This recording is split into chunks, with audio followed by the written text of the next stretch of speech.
The recent floods in Kampala have left 4 people dead and caused massive losses for traders in the central business district. The tragedy has been largely blamed on blocked drainage channels, with developers accused of obstructing the Nakivubo water flow.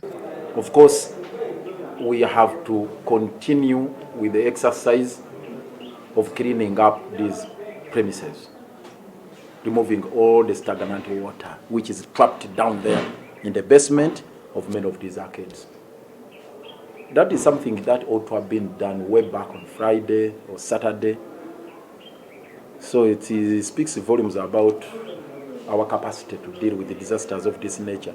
Following an on-ground inspection by Kampala Capital City Authority leaders after the 4-hour downpour on October 31st, city officials have moved to provide relief to affected traders and hold developers accountable for the disaster. Illegal structures constructed over Nakivubo and the Jugula drainage channels by HAM enterprises be demolished with immediate effect.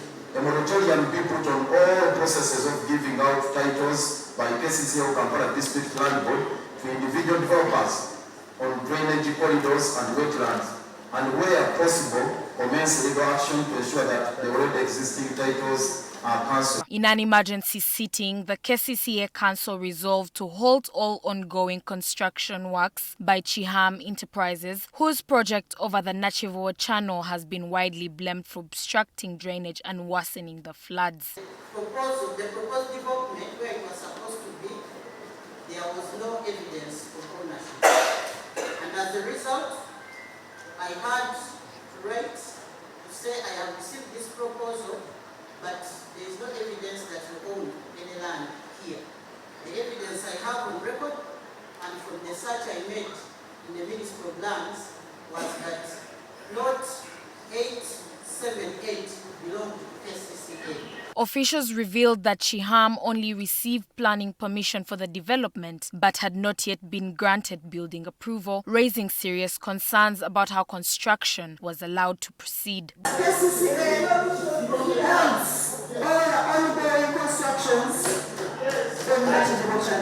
The council has further directed Chiham Enterprises to appear before the KCCA Physical Planning Committee to explain how its project proceeded without full building approval. In case of criminal trespass or encroachment against KCCA land, be opened against the developer of Nakivubo Channel.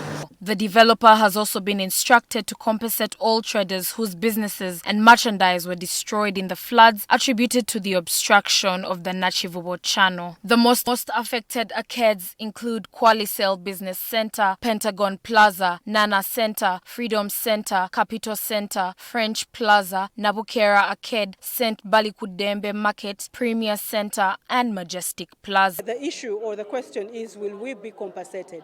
And if we're to be compensated, with how much? Because if we're to be compensated, and of course there had to be evidence, KCCA and the other stakeholders had to come in very early on Friday morning to gauge on the damages that have been done. But today, being a Monday, and everybody has taken home stock to find a way of clearing it and dropping what is already damaged, I don't know what is going to be compensated. But according to the KCCA Executive Director, compensation for the affected traders will be supervised by the Ministry of Gender, Labour and Social Development under the oversight of Sheila Birungi. Have a number, oli gwatugambye agenda otuhandolinga, tu number ye. Adiringa n'omuntu omu babiri ku buli kizimbe. We represent our people. Meanwhile, anxious traders continue to demand lasting solutions and strict regulation of construction activities along the city's drainage channels to prevent future disasters. That they are constructing. When you broke without a diversion route, where do you think water will go? Automatically, it will look for its way. That's how water found itself in our things. Chiham construction now suspended and investigations underway. The Kampala Capital City Authority says it is committed to restoring accountability and ensuring the safety of the city's business community. Beata Muwema, NTV Tonight.